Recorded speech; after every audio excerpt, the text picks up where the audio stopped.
Another beautiful tool that the Lord has given to us to use it for our advantage is our mind. We use our mind to visualize the future that we want to walk in. For example, God told Abraham that as far as your eyes can see, have been given to you. So the mind that God was referring to was not these physical eyes, but the eyes of his mind. So whatsoever you see with the eyes of your mind, that is what you always have. Therefore, use it to visualize. Use your mind to visualize for your advantage. See only good things. See the beautiful life that you want to live in.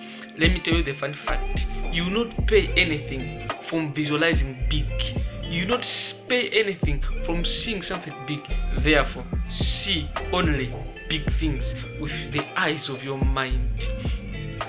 No one will ask you for payment or for a bill for you for thinking big.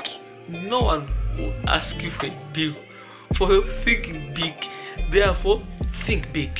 See yourself in that big house. See yourself in that airplane. See yourself flying. I've been seeing myself flying many times in the airplane. Therefore, visualize. I've seen myself doing big things. Visualize, use your mind. I've been in that beautiful hotel before in my mind. Therefore, use your mind to think big things only.